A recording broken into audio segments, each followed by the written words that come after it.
The legislature passed a ban on handling cell phones while driving and continued work on other hot topics. Political reporters are here with an update on that and more on this edition of Iowa Press. Funding for Iowa Press was provided by Friends, the Iowa PBS Foundation, the Associated General Contractors of Iowa, the public's partner in building Iowa's highway, bridge, and municipal utility infrastructure.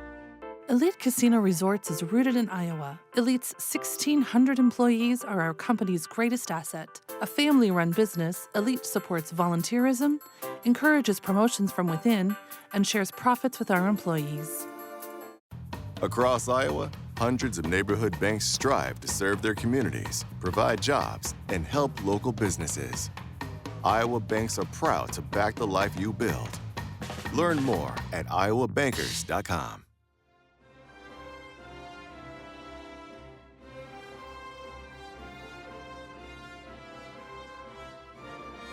For decades, Iowa Press has brought you political leaders and newsmakers from across Iowa and beyond, celebrating more than 50 years on statewide Iowa PBS.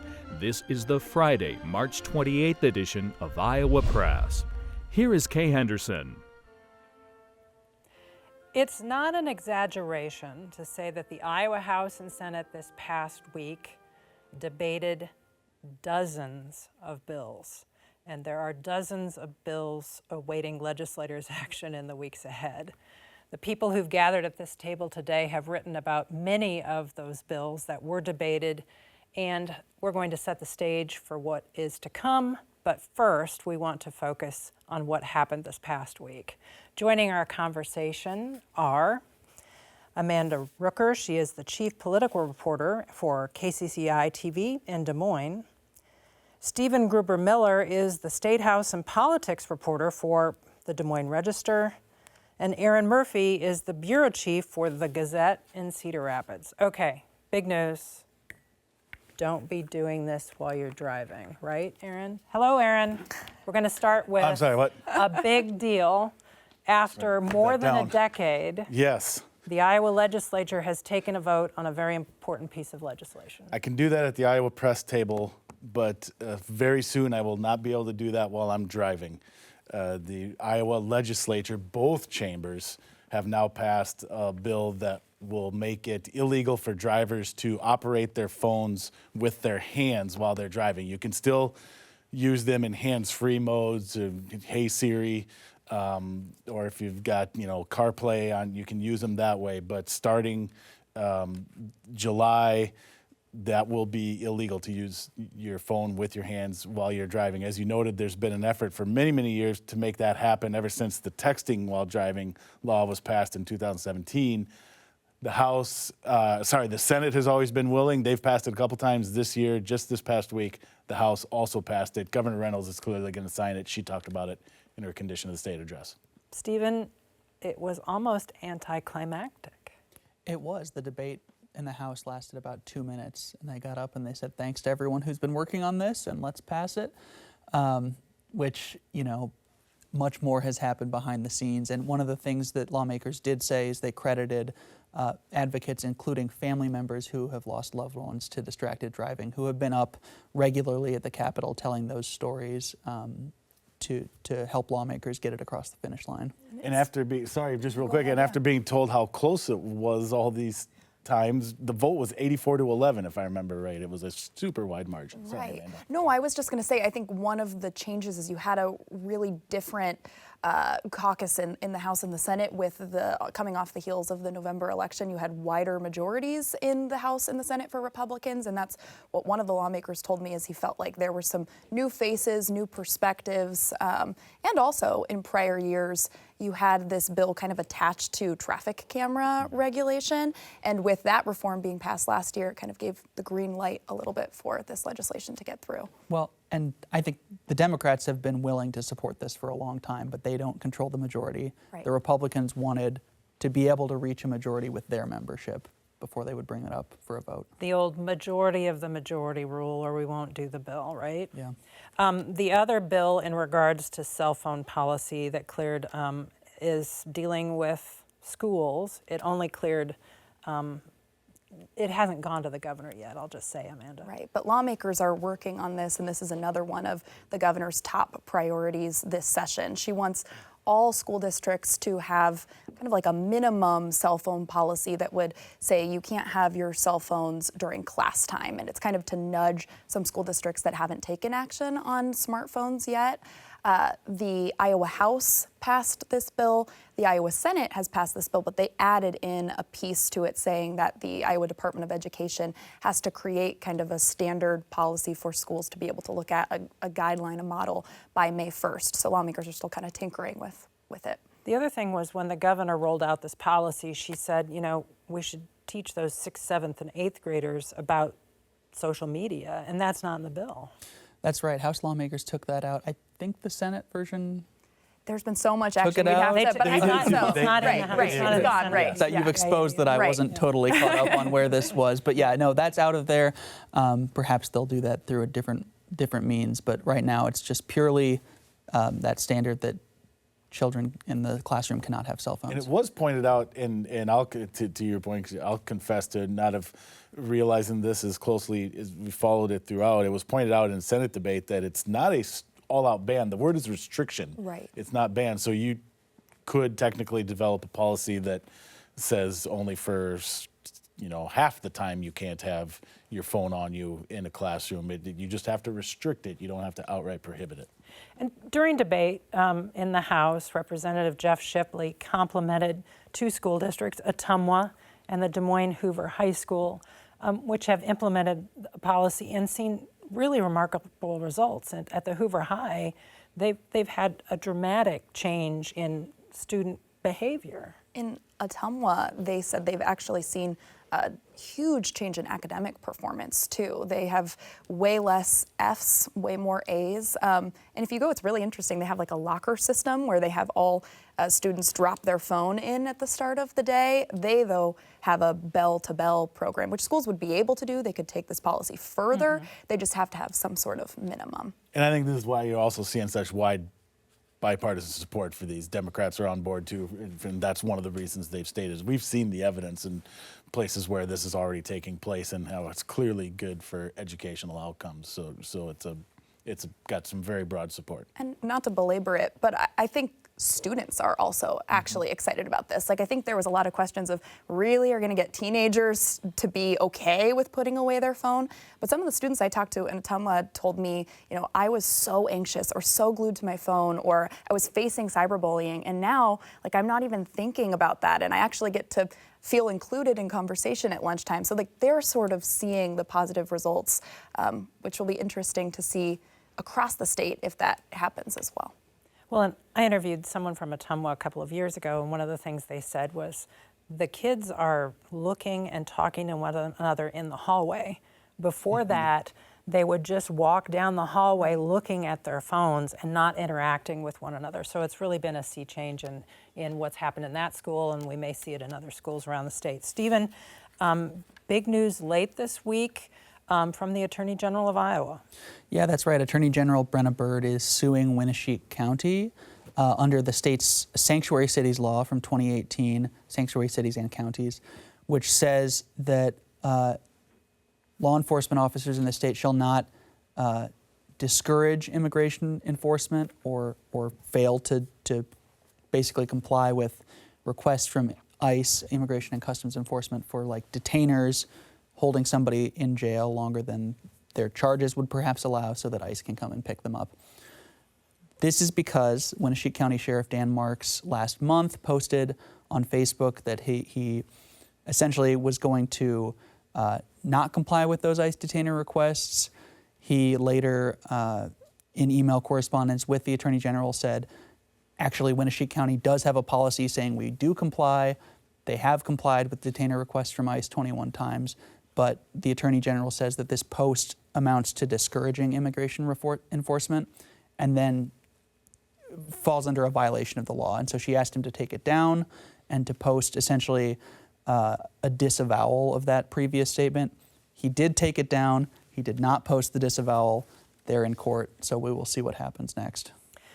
This past week in the Iowa House, a bill that was passed that deals with federal food assistance and establishing new rules if the USDA grants the state a waiver that would say people who get Supplemental Nutrition Assistance Program benefits, that's called SNAP, can only buy healthy foods with that money, things like proteins, fruits and vegetables. Erin Murphy, it was an interesting debate, and this is going on in other states as well. Yeah, you're seeing more states applying for these kinds of waivers, and the debate over the state's role in deciding what kinds of foods should be eligible, and it relates to another topic that we're going to talk about here, and we saw that play out in the legislature this week. We have, it's not coincidental, we have a different party in control of the White House now, so we see some of these bills being taken up again now that they feel like they have a friendly partner in the White House. Stephen, it's interesting, there was a discussion during the first Trump administration about these kinds of proposals, but now they seem to have more momentum. Do you have a sense of why? Yeah, I mean, I can't answer totally for the reason, but one difference we see now in the Iowa legislature from President Trump's first term to now is that there's a much larger House Republican majority. I think we had seen the Senate previously being more interested in these types of things, but now with that larger Republican majority in the House, they are really on board as well and have the votes to do something like this. I was going to say, and to that, you mentioned the votes. We still did see some Republicans peel off on these proposals, but now they have such a greater majority. There were 8 Republicans who joined 32 Democrats to vote against the SNAP bill. But they can afford 15 or 16 now. When you have 67 Exactly. of the 100 members, you can do things that you weren't able to do before. Yep. Stephen, let's dive into the details of a bill that deals with Medicaid expansion. Maybe we should first start and tell what is Medicaid expansion. Right. So in Iowa, in all, there are about 700,000 people on Medicaid, so health care benefits for poor, disabled people. Medicaid expansion is essentially allowing people who make a little bit more money have a higher income threshold than normal Medicaid. There's about 181,000 people on this program. It was created through the Affordable Care Act. Governor Terry Branstad signed it into law back in 2013. So close to 200,000 people on this expansion population. And this is the group that would, if Governor Reynolds signs this legislation and the state submits a waiver request to the federal government, they would have to work 80 hours per month to continue receiving their health care benefits. There are some exceptions. There's exceptions for people who are disabled. You have to be an adult. You can't be caring for a child younger than 6 years old or have a high-risk pregnancy or be on unemployment. So there are some exceptions in this, but potentially there are thousands of people who would be subject to these work requirements. And one of the things that critics have said is that a lot of the people on this population, in this Medicaid population, are in fact doing some kind of work, whether it's a part-time job that doesn't meet 20 hours a week, or it is caring for a loved one that's not covered by this bill somehow. So that they're trying to do what they can, but they just don't meet what this would set out as the requirement for working. And there's also the concern expressed that, and we've seen it in other states that have had this program, that of people who wind up losing coverage for procedural reasons because they don't file the proper paperwork, or they miss deadlines, or they don't understand the process, the new requirements for reporting their work. And we've seen cases in other states where literally thousands of people have lost coverage under programs like the one that's proposed and passing in Iowa.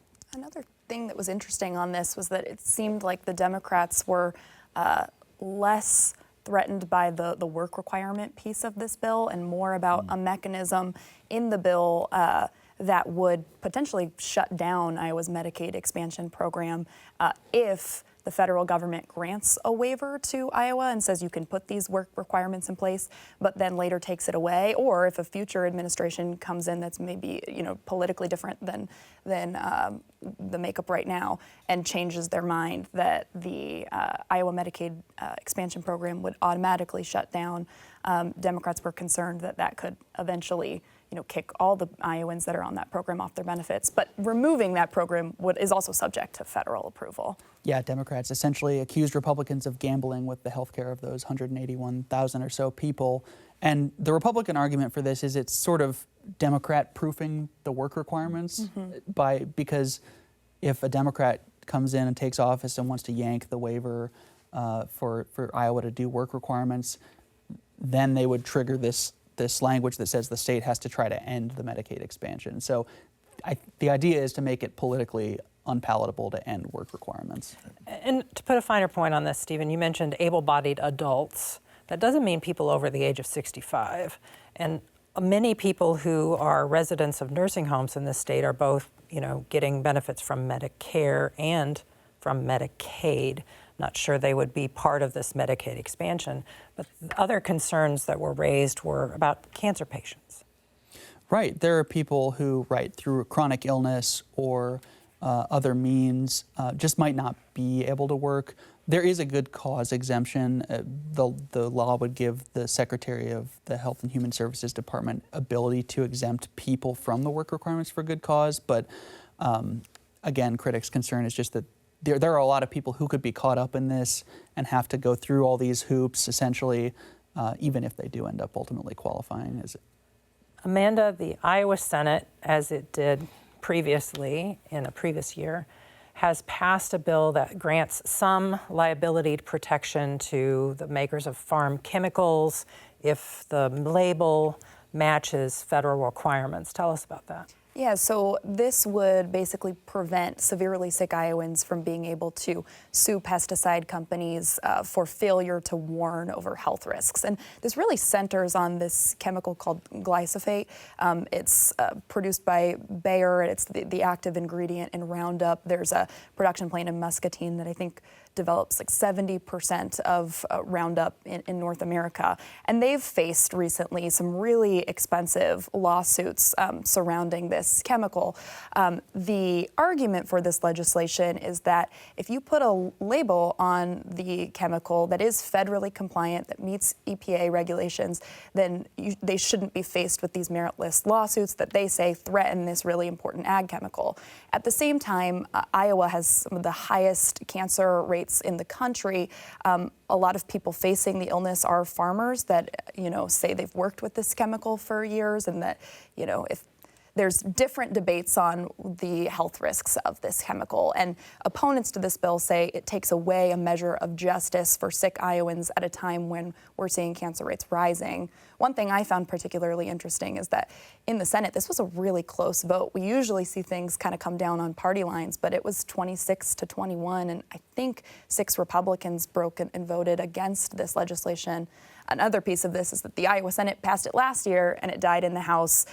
It'll be back on the House again, and House Speaker Pat Grassley this past week said he hadn't had conversations yet with his caucus about it, and so it remains to be seen if they'll get it to, if that will change or not. And the other interesting thing about this is that there's a coalition that is running advertisements and is actively lobbying for this bill. Right. And, it previously passed the Senate with 30 votes, and as you mentioned, it passed with 26. And this is an extension, real quick, of a theme that we've seen with the Republican majorities here of quote-unquote tort reform. We've seen similar bills in recent years. For the trucking industry. For the trucking industry and medical malpractice. There's a belief among some Statehouse Republicans that some of these topics have become, and I'm paraphrasing and borrowing from a Republican in debate here, that it's sort of like a money piñata for trial lawyers in some of these issues, and they're trying to take steps to curtail that.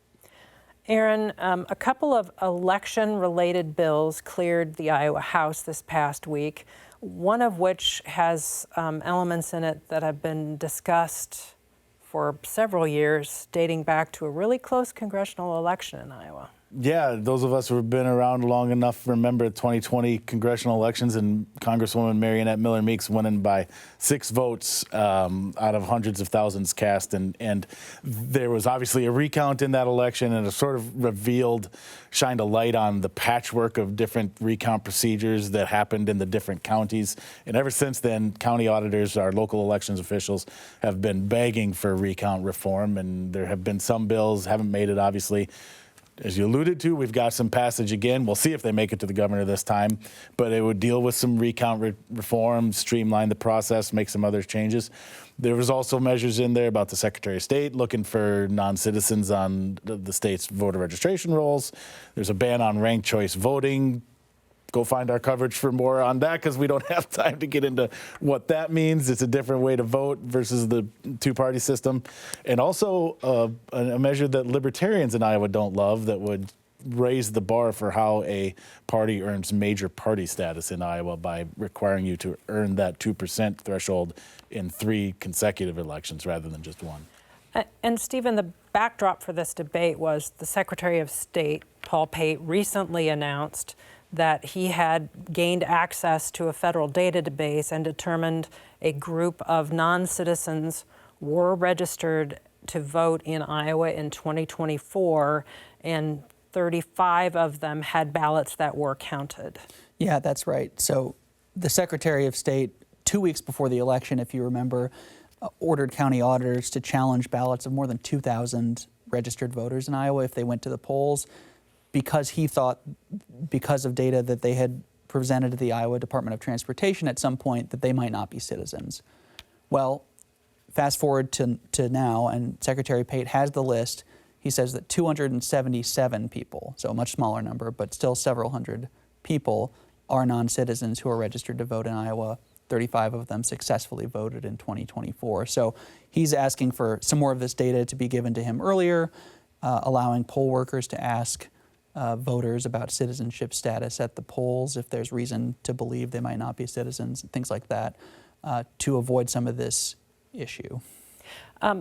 Governor Reynolds went to our nation's capital and also, in a publication called The Hill, unveiled a policy. Yeah, the governor would like, as President Trump moves to shut down or at least significantly reduce the federal Department of Education, Governor Reynolds would like all of the federal education funding that Iowa receives to come essentially in like a lump sum, in a block grant, and give the state the flexibility to do with that money what it wishes. So we don't have a lot of details about this proposal. Like you mentioned, it was announced in an op-ed, and we have not received the actual application that the governor has submitted to the federal government, if it in fact has been submitted. But this would be a big change in Iowa. And the governor is hoping basically to set the template for other states that would like to return all of this money and authority back to the states to give them more flexibility with what they do with this funding. And Erin, we have a couple minutes left. This has been a familiar theme with the governor even before the election. She started talking about block grants. Block grants, and that's been a popular idea in conservative circles for a long time, and it's a sort of that trying to take some of the authority and power away from the federal government and put it back to the states. The theory being the more local control over an issue, the better. And so a lot of federal funding comes with certain requirements and strings to make sure the federal government believes that this funding that we're allowing you to use is being used properly. States want fewer of those strings and the ability to use that money as they see fit. And we should say Democrats are not thrilled with the idea of giving Governor Reynolds and Iowa Republicans more authority.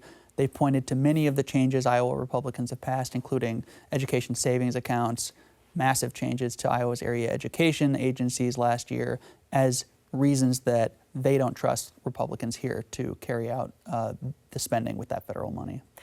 Before we go, I've been surprised by a couple of things that have come up during the legislative session, and I just ran a story on Radio Iowa on Friday morning about a bill that would legalize the growing and dispensing of psilocybin, which is also known as magic mushrooms, in sort of the same way that the state has a program for medical marijuana. And it's sponsored by Representative John Wills, who's a conservative, who said he recently went to a conference about PTSD and he discovered this stuff is working for people. And so I'm just interested if you guys have other bills out there that have struck you as sort of, gosh, I didn't know they were going to do that. Amanda? Well, on the health-related type beat, we've all heard of the Ozempic, the weight loss drugs recently. Well, there's a bill related to that. It would require a study of how weight loss drugs would reduce costs in the Iowa Medicaid program. So I'm interested to see if that goes anywhere this session. Stephen, anything real quick? Sometimes you have to double check your eyes and ears are working okay. Republicans have a bill that's off of California model language that would ban certain food dyes and other types of foods in school lunches that they're allowed to serve. Erin? I have become a sports writer again, referring to my previous life, and I've covered a bill this year that's interesting, dealing with conference realignment for high school sports teams. A couple school districts in the state that have been left on the outside looking in, which is all kinds of challenge. My favorite part about the bill and the story, the solution, as all good things, comes from Wisconsin. Oh, says the Wisconsin native Erin Murphy. That's it for this edition of Iowa Press. If you'd like to watch any episode of Iowa Press, you may do so at iowapbs.org. For everyone here at Iowa PBS, thanks for watching today.